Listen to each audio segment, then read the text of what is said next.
Hi everyone, this is Tahira Khan from AEON TRISL. We have a very distinguished guest with us today, and he has the most illustrious career in banking. We have Mr. Wajahat Husain with us, who has retired as the CEO and President of United Bank Limited of Pakistan, which is not a small feat. We are very honored to have you here, sir, and thank you very much for your time. He has very kindly agreed to share his experiences with his investments in real estate in Dubai with us and give us some insight. Mr. Wajahat, thank you very much for coming. And what were you thinking when you invested for the first time?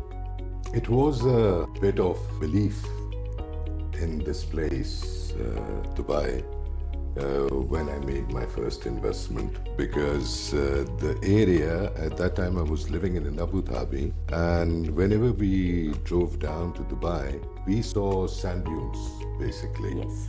Around 2001, 2002, we were told that there is going to be a whole community coming up. This was across the Hard Rock Cafe in those days on Sheikh Zayed Road, which today we know as Emirates Living. And Yes, Emaar next to American University in Dubai. just across, and we were told within those sand dunes there's going to be a complete community coming up by Emaar. So yes, it was belief in what Dubai does best, realizing dreams, and we went in for our first investment. And you have obviously evolved as an investor, so I'm assuming it was a good experience?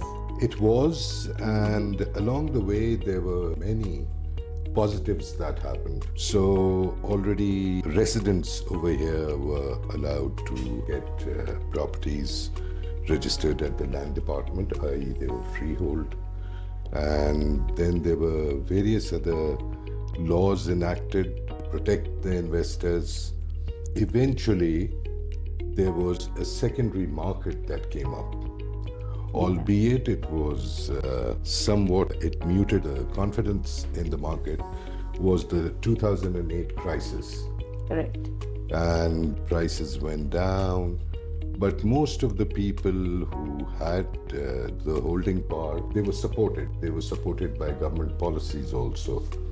And because But 2008 happened all over the world. Like in North America was majorly affected by that. It was, but more so a fledgling real estate market like Dubai. Okay. And prior to that, mortgages had been allowed, and suddenly with the dip in prices of units, it did impact the investors. Later on, there were laws in terms of freehold ownership. There was introduction of mortgages within the marketplace. And there were various other initiatives which helped people in cementing their belief by way of investment. In between the mortgages and all, the gradient of growth was phenomenal. Yes. And then came the 2008 crisis, and when everything seemed to go asunder. Look, from the earlier days till now, the biggest difference in Dubai market, in the real estate market, where it competes with absolutely any other real estate market in the world, that the jurisprudence has kicked in big time. There are so many cases which have been decreed, so there's a history of the law. It is now a fully mature secondary market. So I would say these are two things which within 20 years, Dubai has been able to harness. So that should give a lot of confidence to the investors. Yes. In terms of the downside security of their investment. Yes, and also with now the accounts being escrowed, there is a big safety net for the investor. That too, escrow was first introduced, I think some 14 or odd years back. And again, it was the maturity of the secondary market that helped the escrow to take off, and all of the various other structures also. But for the first time an investor, they would have a lot of confidence because of how the whole real estate scenario has evolved in Dubai. So this consumer confidence is way higher than what it was when you invested first time. It was a fledgling, pioneering effort Yeah. by the government, Yeah. and it has it. People who believed in it then have been rewarded Yes. in multiples, not in percentage terms. That's true. Like, I've come back to Dubai after 20 years and I see a big difference in people's economic situations. And most of it is thanks to real estate.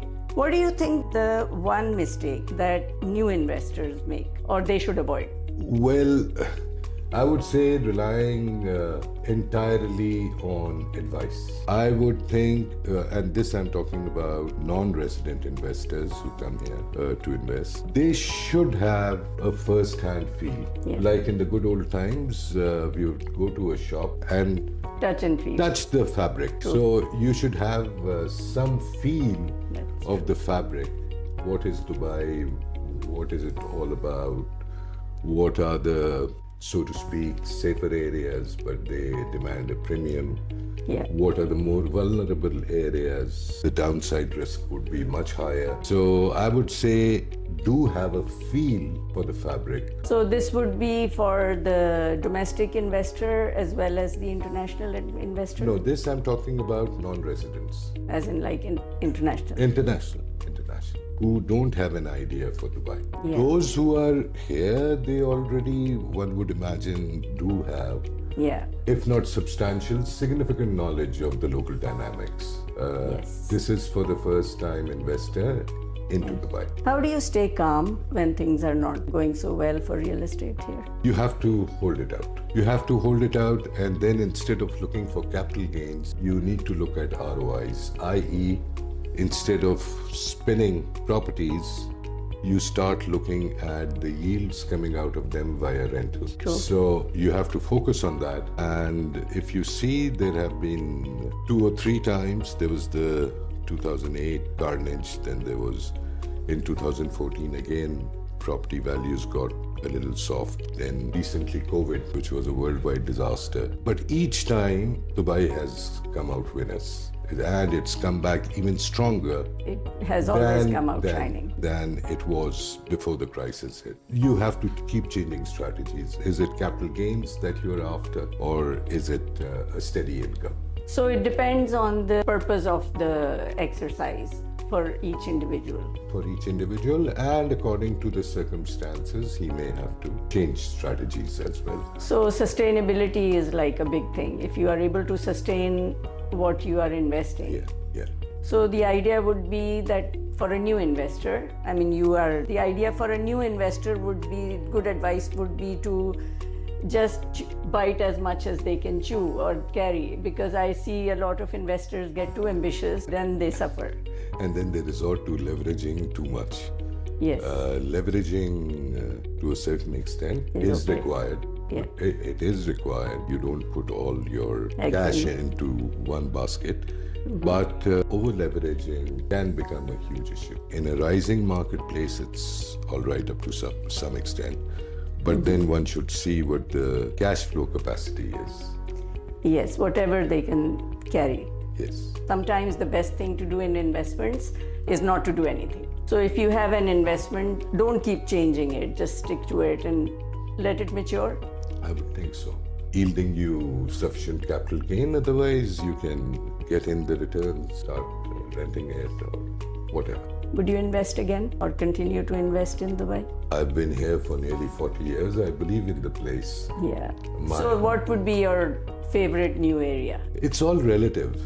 If you're looking for downside protection in case of a downturn, whatever is closest to Sheikh Zayed Road will be inelastic in going down, i.e., it will not go down as much as places which are away, communities that are away. So, but then the capital gain won't take place at the same rate, where the downside is protected. Whereas in the new developing communities, upside is extremely high. So the further away you are, it's a new community and that area is, the infrastructure is yet to be fully developed. The upside in terms of the capital gain is higher. That will be significantly higher. So it all depends upon everyone's risk appetite. Do you follow data strictly or intuition? When you've lived in a place this long, the data is already absorbed. Intuition definitely is embedded in your system. So I think yes, it's a combination of both. Yeah, so first you look at the data and then you decide. Data is also there, intuition is also there, hence you can come out with... So, but that comes with experience. Yes. What is the role of a good agent in your experience? In my experience... Because nowadays we have a variety of... So many. I would say developing the confidence with your client and then living up to it till the end of the transaction. That is the key, because you will find a plethora of agents and you don't know whom to trust. So the first major step would be to get the confidence of your client. Once the first transaction has been consummated efficiently and competently, you've got this guy in for life. So I think that first step is the most important thing by an agent. And do you think different agents from different companies are different? I think it's the level of involvement that the agent brings to the table. How many options? Have they understood you, what your requirements are? Because there have been occasions your requirement is this, and what the agents are trying to sell to you is a circle or a square instead of a rectangle. One feels they're only to make sales. They're not there to satisfy your needs according to your requirements. So knowing your client is most important. For the agent, yes. Yeah. And then what you call the conveyance part. Efficient was that process of finalizing the deal and getting the paperwork out and getting the property registered at the land department. That leaves a lasting impression. Yes. And how accurate you were, how quick you were, I think that matters a lot. We would take that as advice for newer, younger agents. If they're not that successful, they need to... This is what the client is actually looking for in an agent. But like especially for newer, younger agents, this is very valuable advice because some of them are not focused on knowing their client and providing that flawless or seamless service, which I think separates the boys from the men. They do, but you would be surprised in my experience, the men failed, the boys succeeded. Really? In a couple of transactions, yes. Because there was more fight in him? No, he was more personalized. He was more personalized. You would get a feeling that he's an extension of your arm. True. Yes, so this is all about relationship management and handling. So, but generally, yes, that's what separates the men from the boys. Thank you very much, Mr. Wajahat. I'm so happy you came to the office, and we are honored to have you at AEON and TRISL, and we hope to see you more in this office. Thank you very much, and I would like to thank your management and your entire team for taking the time out and having me over.